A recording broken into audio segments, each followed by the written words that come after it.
The NBA has changed its rules 61 times in history. 3 of them were caused by the same person, and he played with glasses.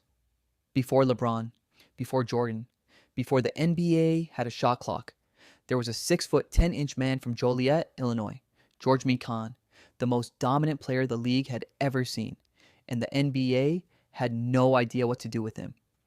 Mikan joined the Minneapolis Lakers in 1947. The NBA was only 1 year old. The league was chaotic. There was no shot clock. There was no defensive 3 seconds. And the lane under the basket, 6 feet wide. You could stand there all day. And if you were 6 feet 10 inches, you owned it. In his first season, Mikan averaged 28 points per game, in an era where teams averaged 80. He wasn't just scoring, he was catching the ball at the rim and swatting it down with his hand.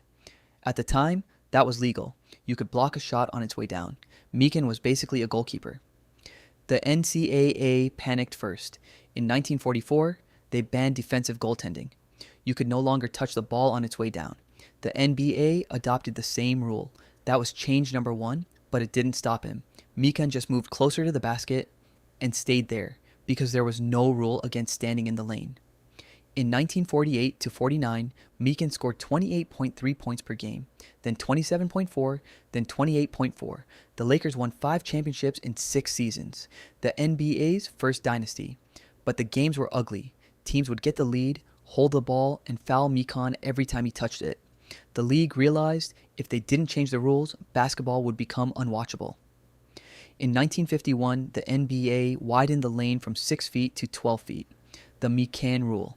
The idea was simple, push him farther from the basket. But Mikan adapted. He developed a hook shot with either hand. The lane got bigger, he got better.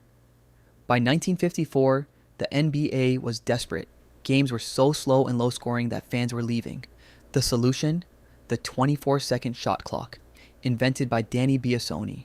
His logic: if a team has to shoot in 24 seconds, Mikan can't camp under the basket forever. The shot clock saved the NBA, and it exists today because one man was too good. 3 rule changes, 1 player. George Mikan retired in 1956. The Lakers moved to Los Angeles, but the rules he forced into existence, goaltending, the widened lane, the shot clock, they're still in the game today. The NBA didn't just change because of evolution. It changed because one man in glasses was unstoppable. The World Cup trophy was found by a dog. The first NFL trophy is still missing. The NBA changed its rules for a man with glasses. The leagues don't want you to know these stories. That's why Off the Pitch exists. New videos every Wednesday and Saturday. Subscribe. And here's a question for you. Which current NBA player would force a rule change today? Wemby? Giannis? Someone else? Drop it in the comments. We read them all.